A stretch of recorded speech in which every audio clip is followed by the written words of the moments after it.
he's one of the organizers. He was the one choosing the talks. That's when he became a speaker. So if you've been working in Erlang, you probably know him. Like, he's awesome. He's the CTO of Naka. He's a trainer in Naka, outside Naka. Like, if you want to learn about Erlang, go to his source code and you can check on the record. But anyway, we're out of time, so that's it. Thank you.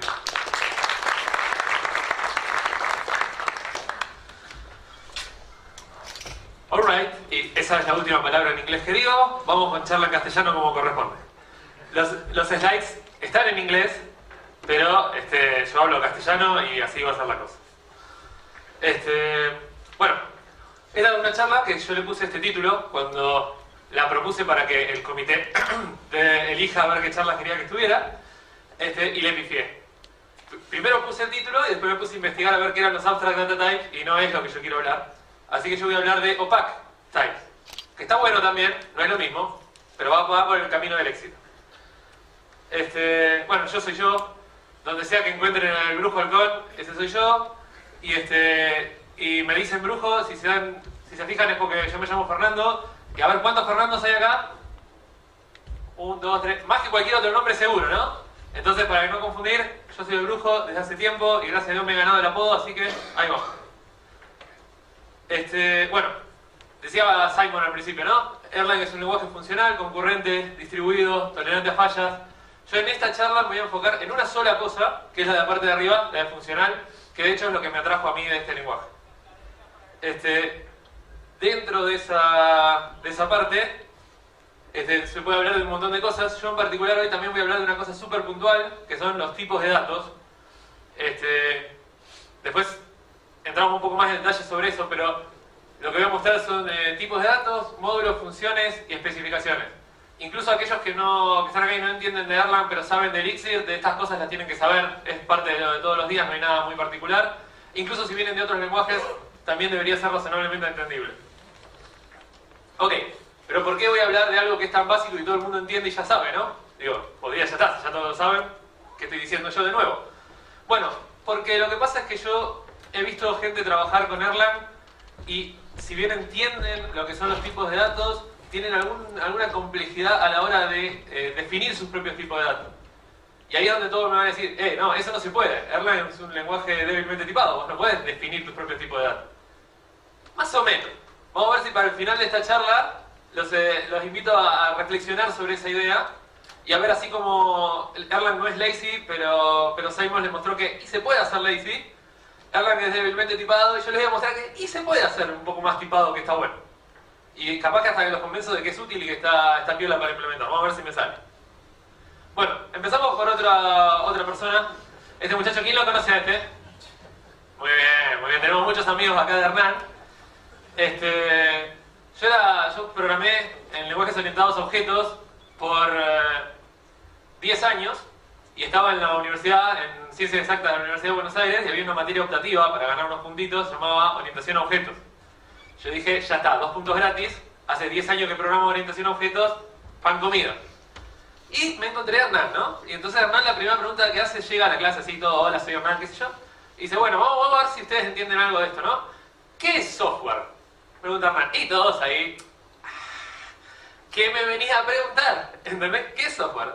Software es claramente una cosa, tiene una función que le das unos inputs, sale unos outputs, todos tranquilos, ¿viste? Todos respondimos lo mismo. Y Hernán, ya acostumbrado a que la gente le responda eso, nos miró con cara de, y bueno, no, chicos. Esa es una visión del software. Ahora, a todos ustedes que están trabajando en cosas que tienen que ver con el paradigma funcional, hay otra visión que les debe sonar más familiar, que es la de lambda cálculo, donde lo que uno hace cuando está programando, cuando está haciendo software, es construir modelos que representan el dominio del problema en el que uno está. Y de esa manera, eso se puede hacer en todo tipo, ¿no? Se puede hacer en objetos, se puede hacer en funcional, se puede hacer en donde ustedes quieran. La gracia de esto es que nosotros representamos lo que vemos en el mundo y lo que tienen de particular los modelos que usamos nosotros es que son computables. Lo que quiere decir que se pueden evaluar cosas sobre ellos. Por ejemplo, si uno se fija en otros campos de la ciencia, por ejemplo en física, uno tiene un movimiento tiene un modelo del movimiento rectilíneo uniforme. Una pelotita se mueve en una línea y eso no existe en la realidad, es una representación de la realidad, porque la realidad es más compleja, tiene rozamiento, tiene gravedad, tiene un montón de cosas en el medio. Pero para uno entender el problema con el que está hablando, hace un modelo que abstrae solo lo que a uno le importa. Después, lean los blogs, vean los videos de Hernán que lo explican más detalle, pero básicamente la idea que subyace a toda esta filosofía es hacer lo mismo cuando uno programa. Mirar el mundo que nos rodea, mirar el dominio del problema al que estamos enfrentando y construir un modelo un modelo con el cual representar lo que está pasando y poder computar cosas sobre él para obtener resultados. Entonces, pero todo muy lindo, Hernán lo enseñaba para orientación a objetos. Y en orientación a objetos, lo que se hacía para representar entidades de nuestro dominio del problema es utilizar objetos, no clases, objetos. Uno está representando, no sé, un partido de fútbol y tiene equipos, y tiene al equipo, no sé, Lanús y el equipo Banfield, ¿sí? No son de clase de equipo, pero cada uno es un objeto en sí mismo. Bueno, en ese estilo de cosas, en lo que propone Hernán y lo que propone la gente de Lambda Cálculo es que uno modele las cosas que están ahí en forma de objetos. Y nosotros tenemos acá a nuestro amigo John Hughes, que es del palo de Haskell, un fenómeno, que dice, como Haskell, en Haskell también se puede modelar las cosas del dominio del problema en forma de instancias de tipos, ¿sí? En el cual un equipo de fútbol, o de River, Racing, qué sé yo, son una instancia del tipo equipo de fútbol. Parecido, ¿no? Objetos, funcional no es tan distinto. Pero claro, y en Erlang, ¿qué pasó, Robert? ¿No tenemos tipos? Robert, bueno, le pregunté a Robert, y Robert me dijo, no necesitamos los tipos. Entonces, yo me preguntaba, hay un montón de lugares donde los usan. ¿Cómo puede ser que nosotros nos arriesguemos a no usarlo, no? Y en realidad lo que pasa es que, si bien no están explícitos, nosotros siempre los usamos. Del mismo modo, representamos las entidades del dominio del problema con algo dentro de Erlang. Una tupla, una lista, una combinación de ambas cosas, que a fin de cuentas, como siempre usamos el mismo estilo para representar cada uno de los objetos, termina siendo una instancia de un tipo de objeto, entre comillas. Bueno, vamos a progresar un poquito en esa noción. Como todo, lo que vamos a ver ahora es para preguntarnos cómo conviene modelar esto, ¿sí? ¿Conviene poner tuplas, listas y así sueltas? ¿O conviene abstraer un poco más la cosa y generar lo que yo les voy a mostrar ahora un ratito, que son los tipos opacos de datos? Para eso lo que tenemos que decir es, ¿qué quiere decir? ¿Qué conviene, no? ¿Qué es mejor software? Bueno, en palabras de Hernán, una vez más, mejor software, si estamos pensando en modelar entidades y demás, es el que modela mejor. Parece redundante, pero básicamente dice, cuanto más parecido es lo que vos estás modelando al mundo real, mejor es. Vamos a ver si aplica acá. Entonces, como les decía, tenemos opciones de usar listas, tuplas y demás. De hecho, en Erlang hubo todo un progreso con eso. Originalmente solamente teníamos los tipos básicos, listas, tuplas, números, etc. Y luego dijeron, en realidad yo necesito saber que esta tupla con 3 elementos en realidad representa a un jugador. Entonces, teniendo los átomos, lo que se hizo es hacer una tupla con 4 elementos, que el primero sea el átomo jugador, para que vos puedas saber que eso es un jugador. Y eso son las target tuples. Y fue tan habitual y tan engorroso de hacer pattern matching con tuplas así, que dijeron, necesitamos un poco de syntax sugar. Entonces, las mismas target tuples pasaron a ser records. Y trajeron un montón de complicaciones que yo no voy a hablar en este momento, pero eventualmente derivaron en lo que otros lenguajes tienen, que son mapas. Y básicamente es la misma historia, es decir, esta estructura que es un mapa, en realidad para mí no lo es. Para mí es un jugador, es un partido, es un equipo, es lo que sea. Y hay un paso más todavía, que es el que no toda la gente da, que es el de transformar esas cosas en tipos, en que sean tipos con entidad propia. Y ahí vamos a llegar hoy. Bueno, vamos a hacer un ejemplo entonces. ¿Quién conoce este juego? ¿Quién conoce este juego no porque yo lo haya entrevistado en Inaka? Muy bien. Es un juego que se llama MIM. Es un juego hace muchísimos años. O sea, esto es antiquísimo de China o de algún lugar así como vienen todas estas cosas siempre. Es un juego muy fácil y que básicamente lo que tiene una propiedad que tiene muy interesante es que se resuelve y la gente que sabe cómo ganarlo desde hace muchísimos años, antes de que existiera la computación, y se gana usando números binarios. Es muy loco eso, ¿no? Es una propiedad media extraña de todas estas cosas. ¿Cómo se juega? Son 2 jugadores. Yo lo jugaba en un pizarrón en mi primaria, pero lo pueden jugar en un papel, es lo mismo. Básicamente hay una pirámide de palitos, cada fila tiene un palito más que la anterior, en general son 5. Hay 2 jugadores y cada jugador va tachando tantos palitos como quiera, mientras que sean contiguos y no estén ya tachados de antemano. En su turno tacha tantos como quiera. El que tacha el último palito pierde. Y siempre tenés que tachar uno, por lo menos uno. Entonces vamos a hacer un partido. Acá yo soy daltónico. Este es rosa, ¿verdad? Bien, tenemos jugador de rosita que tachó esos 2. Y este que supongo que es amarillo, tachó el otro. Nuevo turno, tacha el de acá. El de amarillo le tachó ahí abajo. Quedan, ven, uno arriba, 2 y 1 acá. Tachó el de arriba. El otro le tachó este. Y acá freno un segundo. ¿Cuál es el resultado de este partido? ¿Quién ganó? ¿Quién ganó? El amarillo. Porque el rosa tacha 1 o 2 y el otro le tacha lo opuesto y chau pixi. Pobre, el de rosa terminó ahí medio triste. Pero bueno, esa es la dinámica del partido. ¿Ven? Es fácil. Es fácil de explicar, es fácil de entender, es fácil de modelar, vamos a ver ahora. Y a pesar de todo eso, tiene toda una complejidad asociada a los números binarios para establecer la estrategia para ganar, que no es trivial. O sea, cuando uno tiene que ganar este juego, tiene que dejar de mirar este tablero en esta forma y empezar a ver numeritos arriba de los palitos. Tiene sus vueltas. Por supuesto, se puede jugar sin saber eso y divertirse, ¿no? Pero bueno, no todos hacemos eso. Entonces vamos a modelar esto, ¿no? Vamos a reconocer qué entidades hay en este dominio de problema. Yo reconocí y esto es un diagrama de objetos, ¿sí? Donde cada objeto tiene su nombre, ¿sí? Todavía no le pusimos tipos, nada. Entonces, las entidades que tenemos, bueno, hay un partido que se me ocurrió que la forma de identificarlo era el día. Se ve que estos 2 chicos juegan una vez por día y nada más. En ese partido, ¿tengo punterito? Sí. No sé ni dónde está. Ahí está. En este partido hay un jugador que es el que le toca ahora, que en este caso se llama Alan. Hay una jugadora que le toca después que se llama Sara. Y bueno, y alguien puso el tablero que lo dibujó Alan en el pizarrón. ¿Está bien? Ok. Se puede, acá podemos hacer todo el bike sharing que queramos. Podemos agregarle 300 millones de otras cosas, las movidas, los palos, lo que... Ustedes síganme a mí porque tenemos el tiempo limitado por la charla después. Después otro día lo discutimos, digamos. De hecho, lo discutimos si quieren venir a trabajar en INACA en la entrevista. Vamos. Le ponemos el equivalente a clases. El de arriba es un juego. De vuelta. El de arriba es un juego. Estos son jugadores y este es un tablero. ¿Está bien? Yo le dije que había distintas formas de modelarlo en Erlang. Vamos a ver cómo lo modelamos. Bueno, perdón. Me faltó explicar qué cosa es cada cosa, ¿no?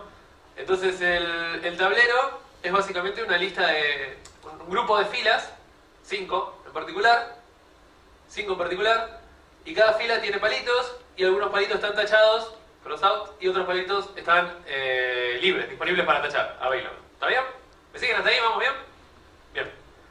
Ahora viene una que es re difícil. Un jugador es un nombre, no necesitamos nada, ¿no? O sea, los jugadores para nosotros lo único que nos importa tienen nombre. De vuelta, podemos hacer todo el bike sharing que quieran, le podemos agregar email, password, token de autenticación con la API. En este caso no, por ahora tenemos solamente el nombre. Y un juego básicamente es las otras 3 cosas juntas. Pero no en cualquier orden, ¿no? Un jugador es el actual y otro jugador es el que viene después. Listo.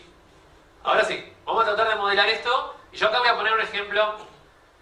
Es brutal a propósito, ¿no? Yo voy a poner el ejemplo bien brutal para que después lo puedan contrastar con el que les voy a mostrar más adelante y vean y se note mucho la diferencia. Ustedes van a ver que yo voy a hacer cosas que ustedes van a decir, no, negro, no se hace así. Entonces le voy a poner tupla, voy a poner listas que son parecidas a otras listas, no voy a documentar. Es a propósito, ¿sí? Es a propósito. Para cuando lleguen del final van a ver cómo es la diferencia. Entonces, acá está. Esto es todo lo que yo necesito para modelar mi juego. Entonces, ¿qué tengo yo? Mis jugadores, yo solo necesito el nombre. Con un string estamos, ¿no? Entonces este es el current player que es Alan y el siguiente es Sara, bárbaro. Mi tablero tiene 5 filas, 1, 2, 3, 4, 5. Y cada fila, y acá hice un truquín, yo podría poner en cada fila tuplas, ¿verdad? No necesito poner una lista. pero como yo quiero que todas las filas sean más o menos parecidas, y tupla de un elemento no es lo mismo que tupla de dos elementos, pero lista es lo mismo que lista, entonces yo pongo lista de 1, lista de 2, lista de 3, etc. ¿Sí?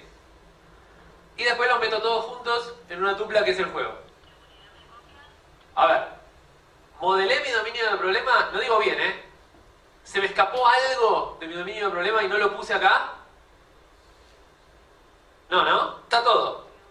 Y no hay nada más. Lo único que hay es lo que está en mi dominio de problema. Me falta un detalle mínimo, que es explicarle a alguien que 1 quiere decir no está tachado y decidamos después quiere decir que sí lo está. Como acá puse 0 o 1, que yo lo puse en mi super documentación, ya está.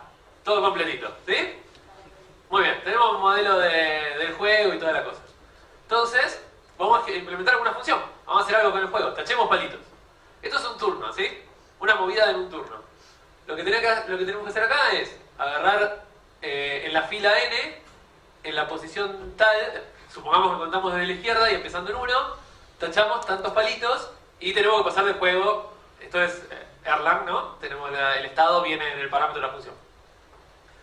Entonces, ¿qué hacemos? Pattern matching, como a todos nos gusta. Separamos las tres cosas del tablero. Tomamos la fila n con una función que ya viene de... Acá podríamos haber hecho pattern matching de vuelta, pero era un case con un montón de cosas. No daba. Tomamos, usamos element, que te da el elemento tal de la tupla. A esa fila le tachamos los palitos. Créanme que esa función tacha los palitos, tampoco es una cosa tan difícil. Y después metemos esa fila de vuelta en el tablero. ¿Y qué pasó acá? Intercambiamos los jugadores, porque si no, siempre juega el mismo. ¿Sí?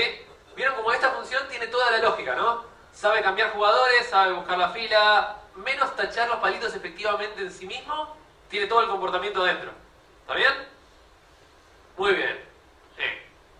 No tan bien. Vino mi jefe y me dice, claro, sí, esa función era una función, ¿no? Nosotros tenemos un montón de funciones en nuestro sistema. Y el flaco me dice, che, así como pusiste los juegos no tienen nombre. Yo necesito saber cuál es ese juego. Ajá. Bien. Entonces, ahora, ¿qué tengo que buscar en el código? Supongamos que yo soy el código ya estaba, lo escribí yo hace 10 días y ya no me acuerdo, lo vengo a buscar de vuelta, entonces yo tengo que buscar a ver dónde tengo que tocar. ¿Y qué tengo que buscar? Todas las variables que se llamen game. Bueno, vamos. Mientras que nadie se haya puesto creativo y le haya puesto G o alguna huevada así, vamos bien. También podemos buscar todas las tuplas de 3 elementos. Sí, mientras que no las haya usado para alguna otra cosa, una tupla de 3 elementos, ¿no? Básicamente tengo que leerme todo el código fuente de vuelta y encontrar a ver dónde tengo que tocar y dónde no, y cruzar los dedos o tener muy buenos tests para probar que funcione. Más o menos no me gusta mucho eso. Después, claro, te pasan estas cosas, ¿no?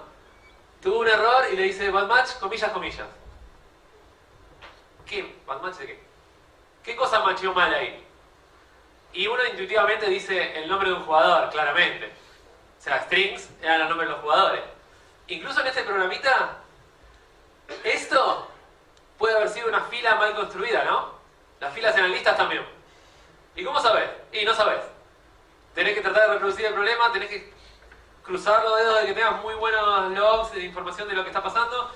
Incluso si mirás el stack trace, te voy a decir que está dentro de la función cross y vos vas a decir, ¡grosso!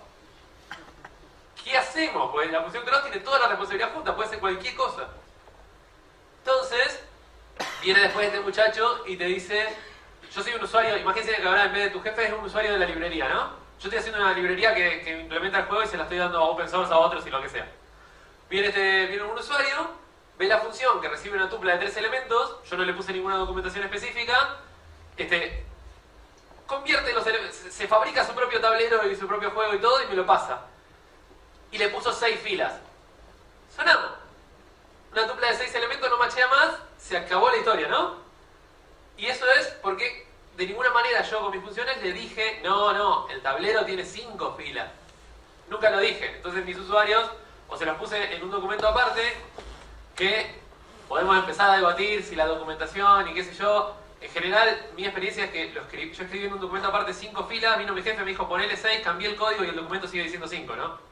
Entonces, hay mejores maneras. Y lo mismo, me dice, ok, está bien, yo sé que no puedo fabricarme tableros solo, pero entonces, ¿qué hago? Me dice el pibe, decime cómo uso las funciones. Y lo mismo, mi librería está pobre en términos de documentación. Entonces, ¿qué hacemos?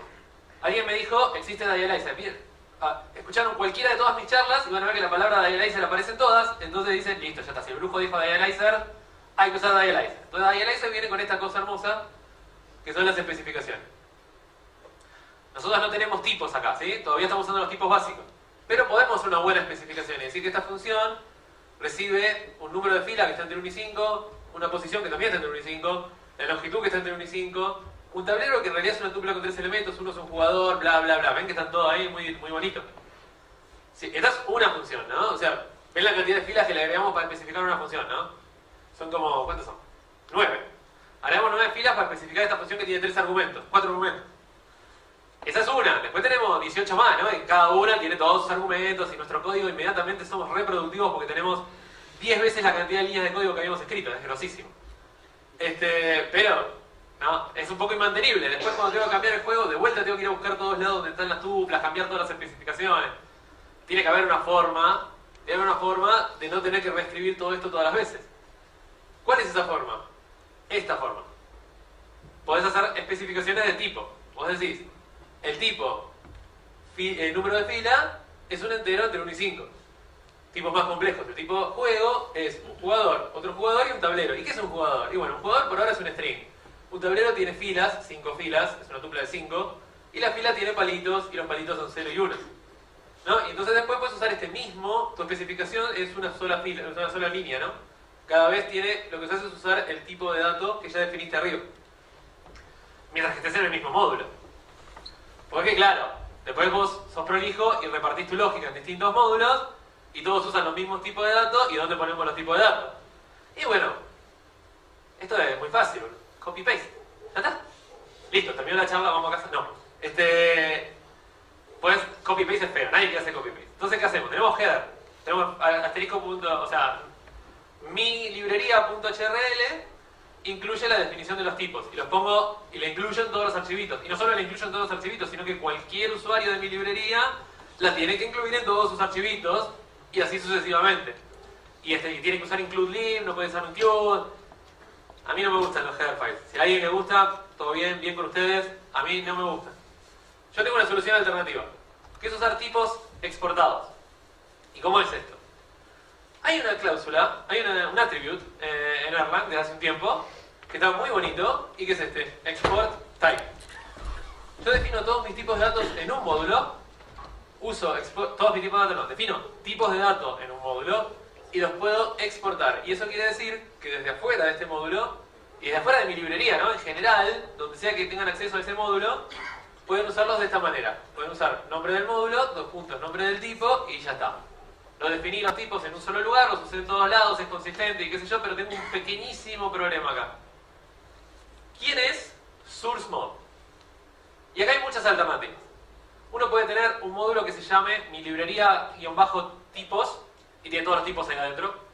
No es mala, puede funcionar. O puede tener los tipos, los arma donde los necesita, la primera función que escribe que lo necesita, crea el tipo ahí, lo exporta y después cruza referencias por todos lados. Como todo lo que le vengo diciendo hasta ahora, hay una manera mejor. Y esta es la que yo propongo. Y va un pasito más allá. O sea, lo que yo digo es, ok, vas a definir tipos, lo vas a exportar y lo vas a usar desde otro lado. ¿Por qué no lo pones en un módulo que maneje, que tenga todas las funciones que hablan de ese tipo en particular? Entonces, todas las funciones que tienen que ver con el game, con el partido, están en un módulo que maneja el partido. Y que también tiene el tipo del partido. Todas las que tienen que ver con el tablero están en un módulo de tablero. Y tiene definido el tipo, los tipos relacionados con el tablero y tiene exportado el tipo del tablero. Y con eso te generas que tu código se lea, ¿no? Porque dice, este tipo de datos no dice mi aplicación, que yo dice tablero, fila, ¿no? Entonces sabes que es una fila del tablero y lo podés leer mucho más claramente. Y ahora les voy a mostrar la versión final. Hacemos fast forward hasta... Esto es como Memento, ¿viste? Hacemos fast forward hasta el final y ahora le rebobino un poquito de vuelta. Esta es la versión final de esta cosa. Entonces, yo quiero arrancar un partido de NIM, ¿sí? ¿Y qué hago? partido yo necesito, como parámetros externos, los nombres de los dos jugadores que van a empezar el partido.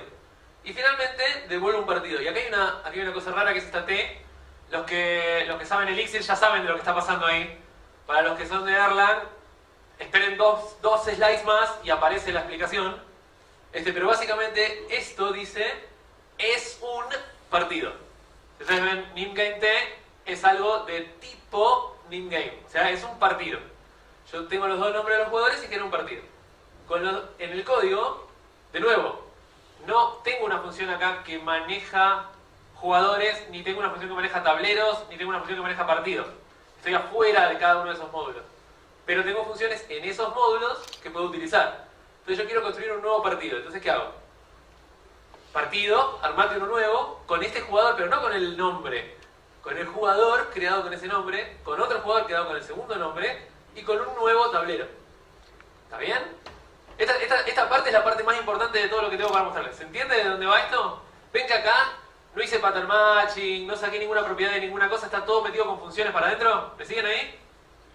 ¿Bien? Bien. Finalmente, cuando tengo que hacer esta función que ya habíamos visto antes, que es para tachar unos palitos, de nuevo, no recibo un número cualquiera. Yo recibo un número de fila de tablero. Una posición dentro de la fila del tablero, una longitud, y esto lo podemos debatir si tiene que estar en fila o en tablero, qué sé yo. Y un juego en el que voy a tachar esos palitos y devuelvo un juego. ¿Y quién sabe cómo tachar palitos en un juego? ¿Este módulo? No. El módulo de los juegos. Con una función que se llama igual. Casualidad, podría ser distinto. Y le paso los parámetros correspondientes. Y entonces, ¿cómo luce NimGame? Un juego de Nim, en el módulo en el que yo voy a manejar los juegos de Nim, lo que yo hago es definir un tipo, y acá hay una cosa muy particular que es el opac. Déjenme que les explique el slide y les vuelvo a esa palabra en unos instantes. Defino un tipo que se llama T, que es el tipo del juego, que sigue siendo lo mismo que teníamos antes, una tupla con 3 elementos, los dos primeros son jugadores, el último es un tablero. Lo exporto como tipo, y después tengo todas las funciones que trabajan sobre ese tipo. Por ejemplo, new, que recibe los 3 parámetros con los cuales construir un tablero, y construir un juego, perdón, y construye un juego. ¿Qué es opac?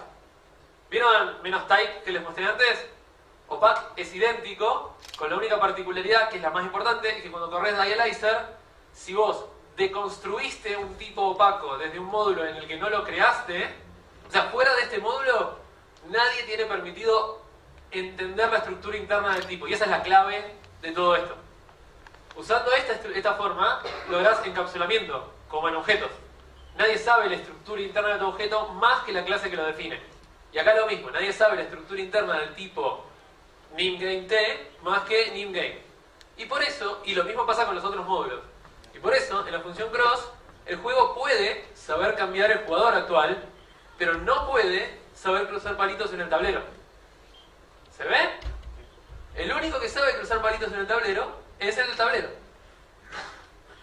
¿Y el tablero cómo es? Y bueno, 5 filas todas en la tupla.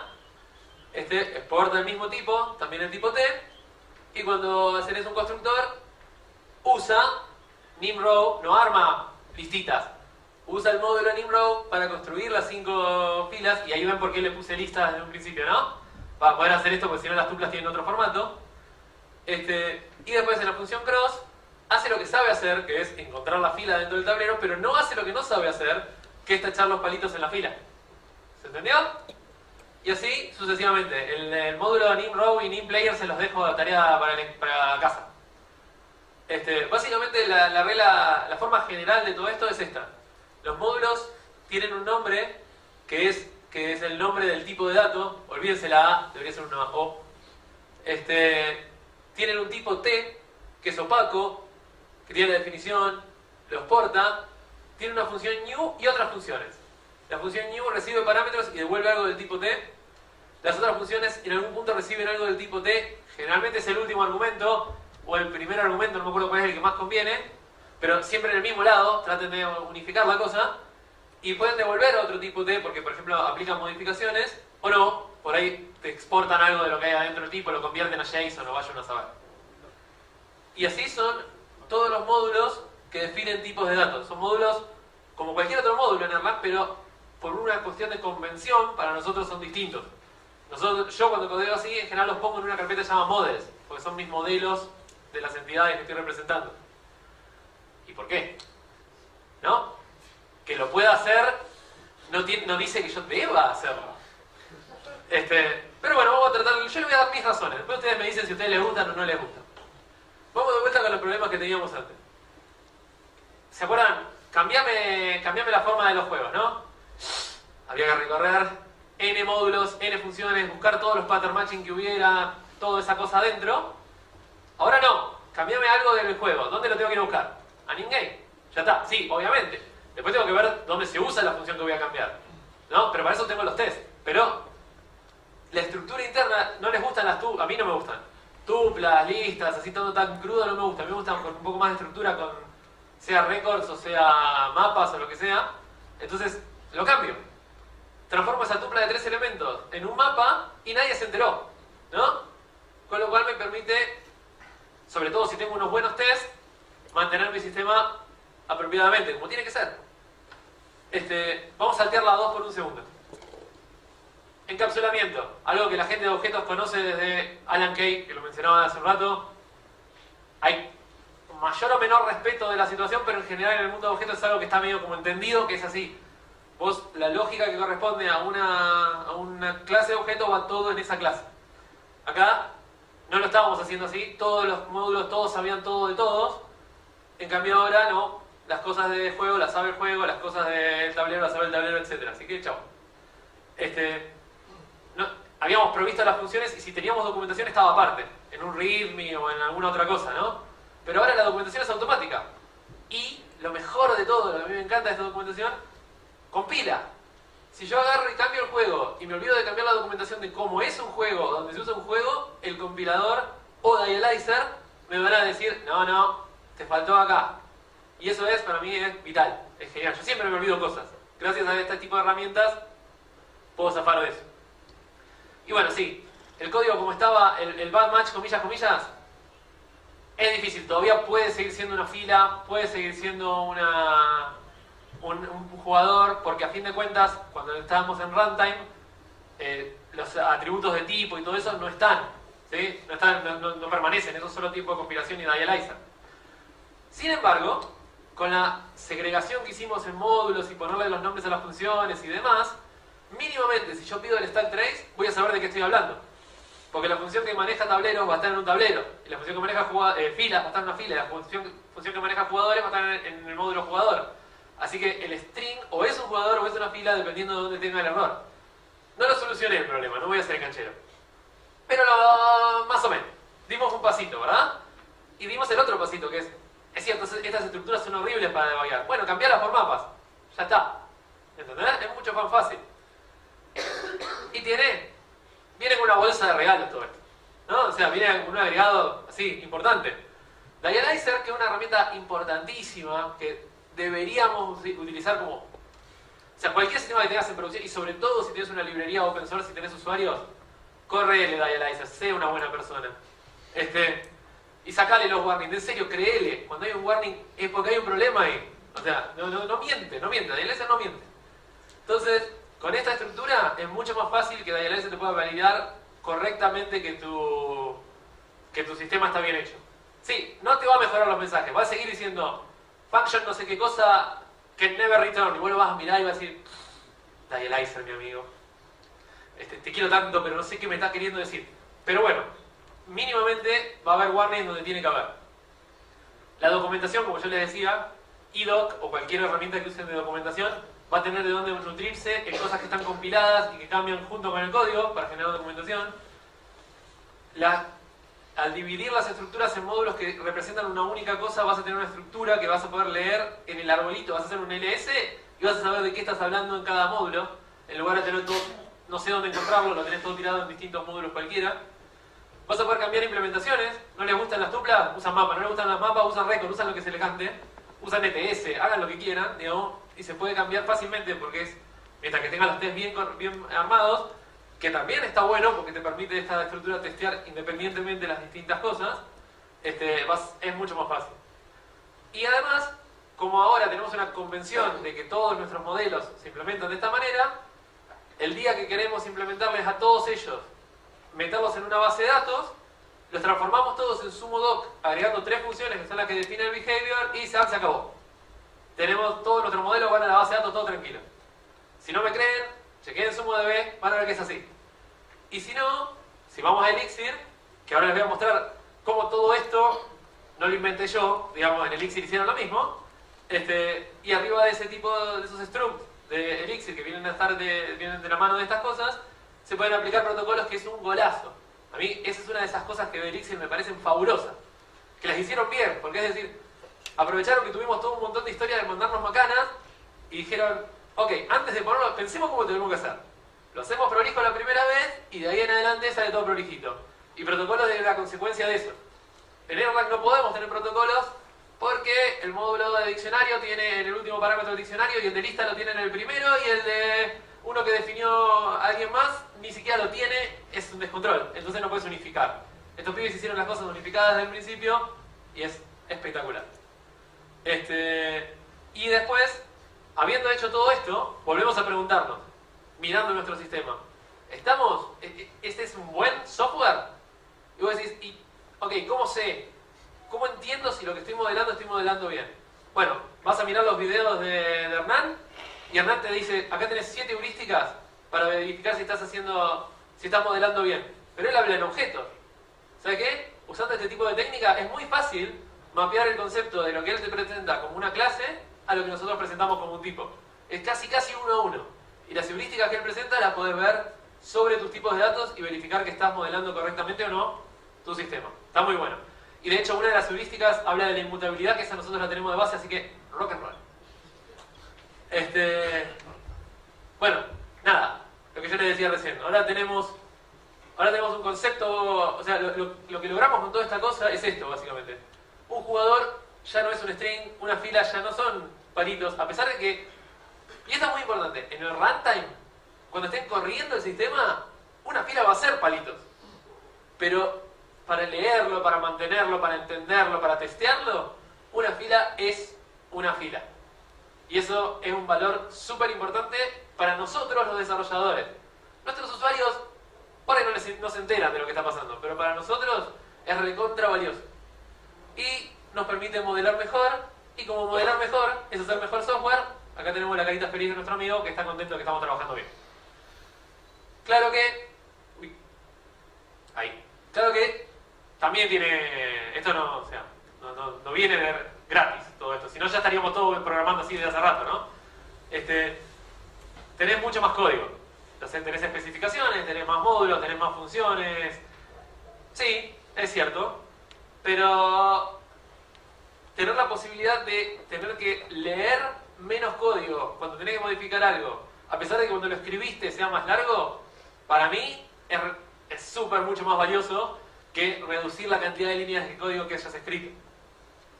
Después, acá necesitaría a otro Hernán, a Hernán Rivas Acosta, que ha trabajado conmigo varias veces y que hace jueguitos con Erlang. Y hace juegos para tipo multiplayer masivo.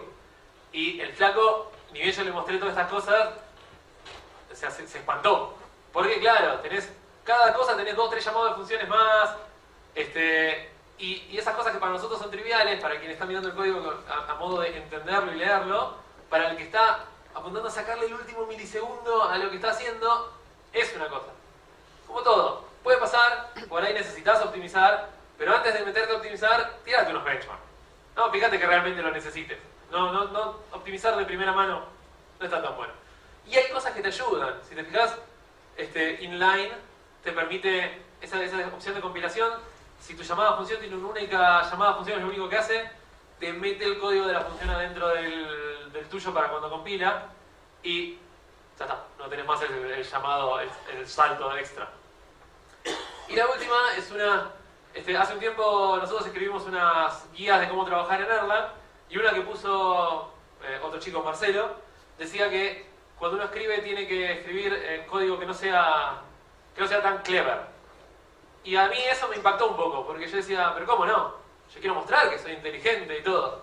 ¿No? Y lo que Marcelo me decía es, Está buenísimo. Vos escribís una list comprehension adentro de una binary comprehension y hacés 3 o 4 malabares en el medio con begin y end y variables bindeadas y qué sé yo. Y vos decís, soy Dios, el Dios de la programación. Pero 2 días después, volvés a mirar tu función y decís, ¿qué hice? Entonces, esa función es incomprensible.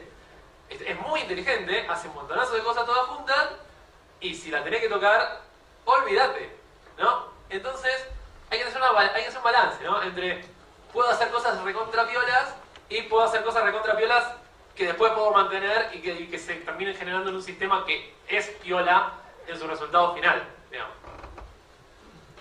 Y ¿no avanza? ¿Avanzó? No.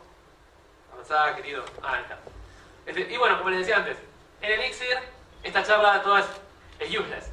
Nadie necesita esta charla que le acabo de dar en Elixir. Ya lo tienen. Tienen módulos con struct, donde definen un tipo de dato. Oh, qué casualidad, le pusieron T. Se inspiraron en mí, obviamente. Y arman una estructura que es de ese tipo de datos, que en el fondo es un mapa en Erlang, que es lo mismo que uso yo para definir mis estructuras en general. Y después lo usan así, que es lo mismo que yo les mostré en el slide de antes. Y además, como todo está hecho con esto, puedes hacer cosas como todas las cosas se convierten en JSON igual, y es hermoso. A mí me encanta. Bueno, nada, acá termina mi charla. No sin antes decirles, si quieren seguir en estos temas, pueden seguir mirando cosas. Hay cosas muy piolas. Esto cuando le pasen los slides, cuando subamos los slides a la página, esto van a ser links. Pero si no, googléenselos, que con estas palabras los encontrás. Hernán Wilkinson dio una charla, esto es un video que dio en Colombia, hablando de las heurísticas. Lo dio también acá, en las oficinas de INACA, pero tuvimos problemas con la grabación. No lo tenemos. Como tuvimos problemas con la grabación, lo que hice yo fue traducir sus heurísticas a Erlang y le escribí un blog post. Y después, este es uno que salió, yo estaba armando mis slides, y a la medida que iba armando mis slides, encontré un día un blog de Jesper, que es otro fenómeno, que escribió su propia versión de cómo conviene escribir código en Erlang.